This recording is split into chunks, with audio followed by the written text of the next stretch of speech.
All right, ladies and gentlemen. Before we get started, I'm just going to remind anyone that's new that we're using Slido for questions. So it's slido.com or sli.do that you would need to go to on your phone. And if you use the hashtag LAC2017, you can ask questions that then appear up on the screen and other people can like them. And we could rank the most important questions should we run out of time. Unfortunately, I'm going to be heading, after this introduction, over to the brewery where we're hosting our affiliate awards this evening to get ready for that. So I'm going to leave the questions for Nick to handle on his own. But I wanted to be here in the beginning because he's going to be talking about a topic that he and I have discussed privately on a couple of occasions.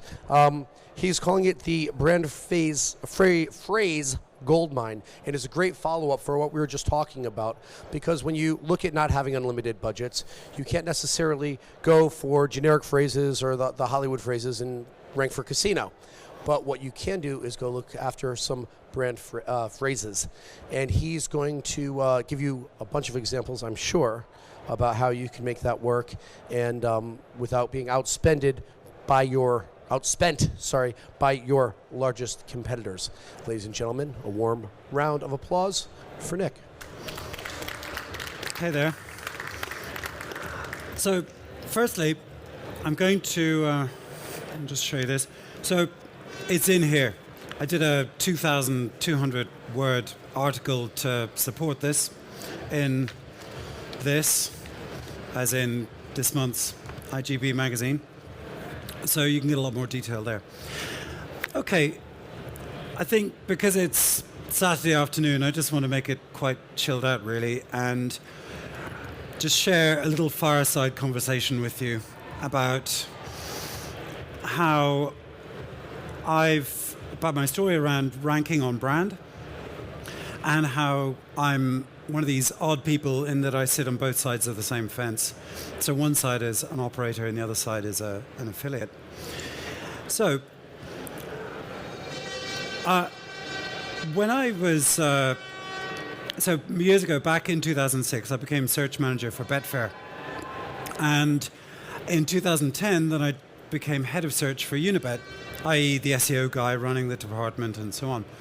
And then 2012, I set up a marketing agency called 90 Digital, which is an SEO agency. 2015, I set up a casino. And along the way, I picked up this little thing. So this is Club Call, and it's a sports news website, and it gets about 1 million visits a month. A lot of traffic from News Now. And as ever, as you know, if you do sports content, it's quite hard to monetize, but we keep plugging away at it, and makes a few quid, so that's good. The other side of the coin was, in 2015, I set up a casino.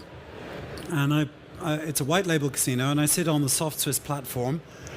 And short it was, I wanted to do something more than SEO and affiliate, and I wanted to build a brand, and that's why I came up with this.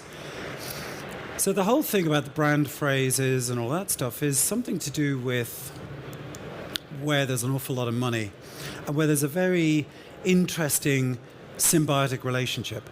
So for years, when I was on the SEO side, I was saying to clients and affiliates and whoever, guys, you should just rank on brand. And they'd be like, okay, yeah, but we want to rank for online casino, actually, because that's where the money is. But my everything that I did in terms of the research and finding out what was what told me that actually this is where the money is. And now I'm in this really odd position where I can tell you some stuff from the other side as an operator and not be bound by non-disclosure agreements and stuff with former employers and clients, ex-clients and whatnot. And so essentially what I do is I pay affiliate tax, and I pay quite a lot of it. And most operators do as well, if they've got affiliates ranking on brand. So why would I call it an affiliate tax? Well, very simply, if you're an affiliate and you're out there ranking on generics, great. Then you've earned your commission as a commission-only salesperson. But if you rank on brand, and if you've got a special, let's say a unique bonus that's better than the brand bonus that's being offered, Well, they're going to go through you. Therefore, the operator effectively pays a tax because they did the search for operator X, and you're ranking on their brand phrases. You've got a special bonus, a special offer. The operator pays the 33% or whatever it is in rev share that they're going to pay. So this is a really big deal for a lot of operators. But what I want to go into is why it's okay and why you should rank there. So I want to talk about Google, and you've heard a lot of Google stuff today, obviously. So I just want to give you my take on Google, having been around forever and ever, and what I think really matters, and why that connects really tightly in with the whole brand phrase thing. So if you're a tier 1 operator, you've got a big brand, a really big brand, and you probably own that first page. So it's going to be your Facebook, and it's going to be your Instagram, and whatever stuff, maybe the corporate website, whatever is most relevant to you, or to users, should I say. And these are the people that get really tetchy about you ranking on their phrases. But as you know, they can't say that your funded account that you're getting rev share from them or whatever. They can't say that actually you got that from their brand phrase unless they really do a lot of work on it. So when I was in a tier 1 operator as an SEO, head of SEO department or whatever, I did a big piece of research on this. And the fact is that affiliates are sucking up huge amounts of money from operators on brand phrases. So this is good because you're affiliates, right? But you may say, okay, that's fine. So if it's tier 1 operator, do I really care? You know, they're going to get all territorial and tetchy with me. Yes, I can push the wire. But they don't really need you for reputation. That's the thing. So therefore, there could be problems. But if you're a little operator like I am, so I'm in a niche, which is Bitcoin. And in my Bitcoin niche, I'm a tier 2-tier 3 operator in that game because we're only young and we're just kind of finding our way. But we rely really heavily on affiliates, like super heavily. We don't really rank that much yet because I haven't really pushed that side of things because I just wanted to get the brand to be engaging first and then we go from there. But if you're a tier 2 operator, there's a big question you've got to ask about that operator, which is, if I'm checking the operator out, we'll go back here. If I'm checking the operator out as a customer, how can I validate that this operator is any good? Huh? So this is where Ask Gamblers is interesting, or Latest Casino Bonuses, or any of those big sites that are actually doing review work, i.e. they're taking reviews, they've got enough of them so that it's plausible, plus they've done a good solid review of the business, so it's actually trustworthy. Those people are critical to the operator. Because if you don't have any of this stuff, well, obviously, how is someone going to decide whether you're any good or not? Because if an operator is delusional and thinks that people don't go and check anyone out ever and just take the bonus, well, you know, they are delusional in my opinion. Reputation's a huge deal. And for us, we even have a community manager just trawling around, keeping an eye on stuff and doing what he can do. And we'll change stuff if people aren't happy because we've got to keep them happy. But what happens with us is that we just have to bend over, get the lube out, and we have to take it from you. Because love you or hate you, the fact is we need you. Because you're the best thing we got for other people to evaluate us. Because you spent the money, you did the work, you got the rankings and you got the reviews, and we made it easy for you to review, or to rank on us, for example, because at least we're a little bit progressive like that. So we didn't try and fill up our SERPs with loads of stuff, we just left it wide open. And you ranked, and here you are. So if a user comes along and checks you out, it's all good. And that's why I'll take the lubrication and I'll get on with it. So, for example, Ask Gamblers, which obviously ranks number 1, they have, I don't know, 50 or 60 reviews from us. So imagine you're just another tier 2 or tier 3 casino that no one really cares about, like us, for example, then you're valuable. So I think that point is fairly clear. So then the next question is, what about all the Google stuff? And so what I want to do is just take a very high-level overview, because like the last guy, who I think a lot of you were listening to, was very granular, which is really good. There's lots of tools, tips, tricks, right? So I just want to take some of the very high-level ideas that I've picked up over years of doing this SEO lark, and then wrap them up around this whole point about it's okay for you to rank on brand, and why operators should be glad, and why at least if you keep quiet about it and just roll with things and just make it a thing to rank on brand, you're doing the right thing. So the first question is, what does a user want? So what I'm seeing with Google generally is Penguin, right? So links. Links don't work like they used to, and I've bought and I've sold thousands and thousands and thousands of links. They don't work like they used to. So we know that, okay? So that's not a good trick anymore per se. You can't, there are black hat tactics, but assume you're going to burn your domain on this.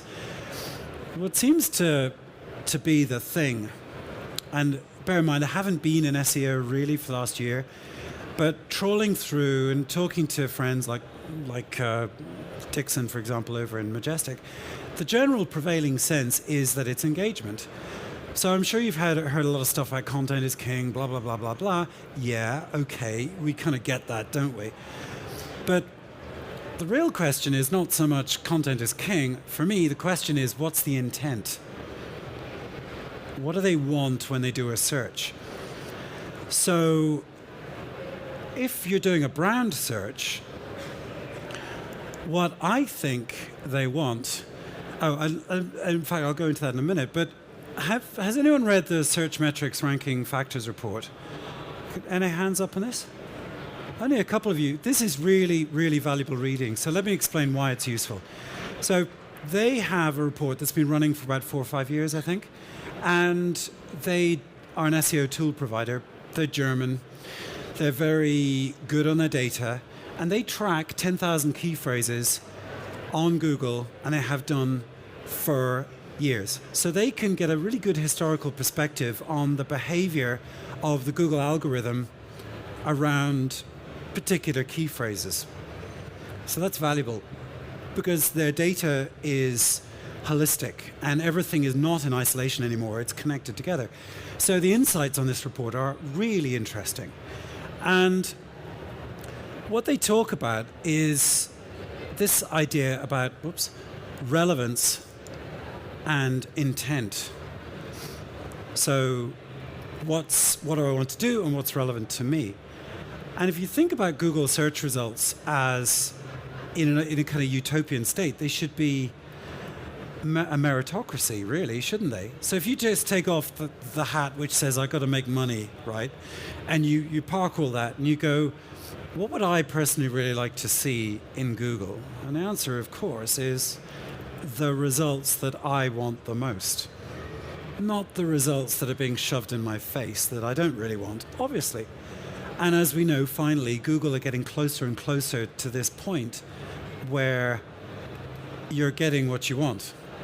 Now, it's bad if you don't have much imagination and your life was just churning and burning and doing spam and doing link spamming and all that. It's good if you're a user. So if you think about all of that, then you think about this ranking factors report. What's really cool about this is that it's data and it proves stuff. So it's not just me saying, in my humble opinion, blah, blah, blah. It's hard data. That's why it's worth a read. It's a bit heavy going, but you know what it says? Intent, engagement. So that's a big theme So if we go back to the stuff about the affiliate tax, there's something very big going on with all of that to do with intent and engagement. So, for example, let me just use some numbers because we kind of like a number unless they get a bit crazy. But okay, so this is advanced web ranking, and as you probably know, if you use them, they're quite big in the keyword tracking scene. They track millions of phrases, so they're in a good place to work out what the CTR rates might be. And there are loads and loads and loads of different CTR pieces of analysis out there. But you know what? One thing is pretty consistent. If it's a brand search, they don't get 100% of the clicks. Right. What does that mean? I know you're thinking about it because I've given you a very big pregnant pause on this one. You know, clicks are going somewhere else, right? They are. They cannot not be if the CTR rate on brand is around 50%. That means that on average, half those clicks are going somewhere else. I wonder where they could go. So, right, think about this. You are the operator's tool for reputation management. And it works on a couple of levels. So one bit is just reviews, okay? So the social proof, we'll call it. Not that many affiliates can do that stuff particularly well. And if they do it really well, they get bought out and become part of a media conglomerate, and then somebody makes £10 million and lives on a beach for the rest of their lives. But even if you're not one of those, and you're just a regular affiliate with a list of offers, a very interesting thing happens, which is that the brands that make you the most money are the ones that produce the most money, are also the ones that, in effect, keep customers happier for longer in their operator businesses, their casinos or their sports books. So you get this really odd self-leveling ecosystem where the brands that can really pay, there are outliers, by the way, outliers like, I don't know, casinos who are just plain dodgy and just steal everyone's money and so on. But you don't want to deal with them because they might steal your money. So it's a self-organizing ecosystem. And what users do, because I've asked around and I've done this myself, is they click around, and when they see the same thing enough times, they go, that brand is probably good because I keep seeing them at the top of the list. Because the universal rule is, if they're at the top of the list, they're the best. So whether you rank a big reviews site or whether it's a thin page with some crappy reviews that you nicked off somebody else's site, within reason, if it's at the top and if you've got a better offer than the operator has, and if you make that point clear and you rank around brand, you're going to get some of that 50% of those clicks. And that's kind of the affiliate tax I don't like to pay personally, because all I'm doing is I'm paying you money that you're not really helping me on trust. But the fact is you can do this, and I'm just being straight with you, and if you've bothered to look, that brand SERPs are pretty uncompetitive, because most people without much imagination or lateral thinking, to be honest with you, go off and they think, okay, I'm going to rank in a generic because I'm a commission-only salesperson, and I should do that because that's the right thing to do. Well, it's your money, guys, so you make your choice. So you're important to my reputation. I want you to rank. You can easily, because the SERPs are uncompetitive. Therefore, you're helping me, but you're moreover, you're helping a customer because you're helping them make a decision. You know that. And if you're helping them do something, then Google wants you. So if we go back into the whole Google and intent thing, it's common knowledge that Google uses CTR analysis, click-through rate data, to adjust search rankings. They don't use it directly, they use it indirectly. That's why they said we don't use it directly, because they know that there'll be a world of CTR bots. But they do know that they can trust you or not based on user data. So they audition you, they give you a chance, see how you get on. Is it holding? Do people click on your search result? Great. So, okay, let's take that paradigm of they're clicking on your search result. Imagine you're a good negotiator and you pick your operators wisely so they're not troublesome. They do look after customers. They're giving you nice rev share and they give you a custom bonus just for you. And fourth condition, they're not that hard to rank on. So in other words, you can pop in 10 good, really nice, sweet links, and it's going to rank.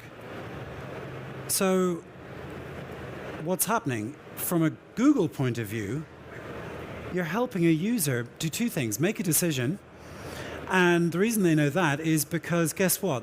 You're telling them, I got a great bonus for you, and you can't get it on the operator website. So you should come here, click through here, and you're better off. That's engagement. That's actually what Google wants.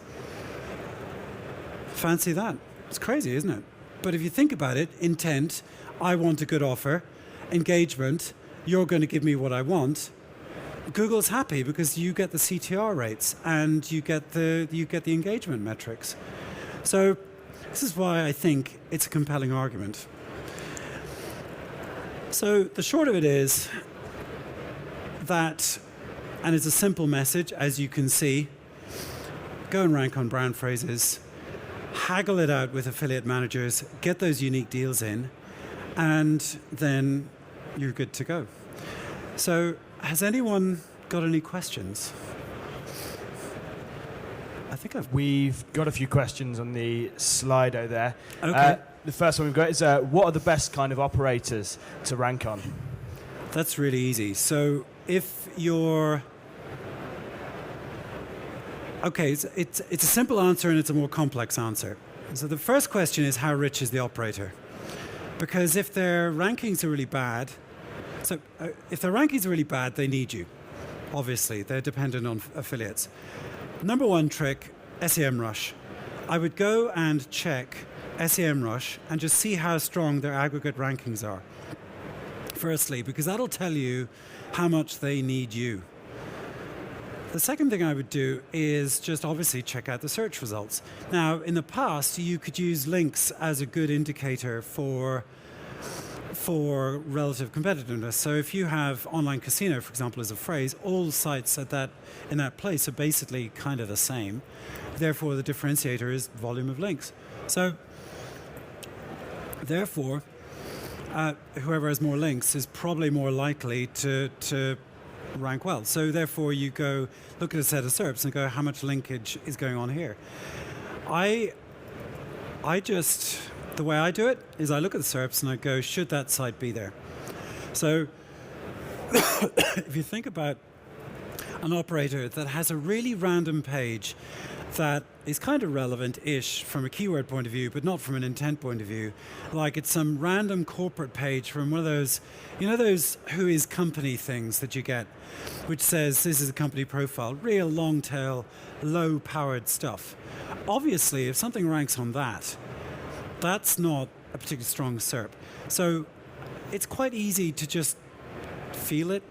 And it's easier now than it used to be because actually what you feel is pretty much what Google thinks as well because of rank brain and because of all the AI stuff that goes on. Was there a question from around here? Or have I... Is there any questions in the audience? Yeah, there's the link building question. So anyone interested in the link building answer to the link building question? Okay, I'm not getting a no, and not too many people are like playing with their phones yet. So what we're going to do is we'll knock through a couple of questions. We'll park it at that because it's late and hot, and it's been a long afternoon. So on the link building, what I'm seeing through the agency that I'm still involved with peripherally is the stuff that's working is actually the stuff that you think should work. What does that mean? Well, okay, when I started in SEO, the algorithm is so simple and broken that actually what worked was what the algorithm thought worked. But what I'm seeing is it's more that usual story about, is it a trustworthy site? Does it have authority? Is it editorially justifiable? So what I think works is stuff that's editorially spot on. It's iGaming. You have to pay for a link for the placement, but then just taking care of the content and making sure that that's good and tidy is really important. Why? Because rank brain. So rank brain is just really good at understanding the quality of stuff. So if your content is just shit, then it's not going to wash. Because two things: it doesn't get engagement, i.e. users aren't looking at it. How would Google know that? Well, click-through rates, Chrome, analytics, they know. So they know if it's good. And if you think of a link as a vote, it's a vote from a good page. A good page is like a good, upstanding person. A link from there, nice. So that's the link thing. And yeah, this is an interesting one. This whole business about operators telling you to get off their turf. Right, so imagine you do a good job and you rank 4 or 5. You pick a few operators that you know are soft. You've got a network of sites, you crack it, you rank 3 or 4 of your brands on their phrases. They notice a big spike in conversions, because there will be. Because any brand that's trying to work on its brand is attracting traffic, obviously, to a brand. And you've got the deal, that nice affiliate, unique offer for you. First thing, Google not provided. You all know about not provided, obviously. So they can bluff and they can say, well, we know it's coming this way. They can't prove it. They cannot prove it. The only way they can prove it is if you build a trap for yourself and you have a unique page just for that site that can't rank for anything else. But you've got what's known as plausible deniability on your side. It's a phrase that the CIA use quite a lot, which just means you can plausibly deny something, and you know what, they'll probably take it, because how could they disprove you? So I'm not asking you to be evil or anything like that. I'm just asking you, or I'm saying to you, take what's rightfully yours. If you do a favor, if you help them on reputation, if you want to be really above board about stuff, if you help them on reputation, if you help customers make a decision, then you know what, you've earned it. And even if they get shirty about it, you can deny it all day long, because they will never, ever conclusively prove that. So there it is. All right. Well, thank you all very, very much. Thank you very much, Nick.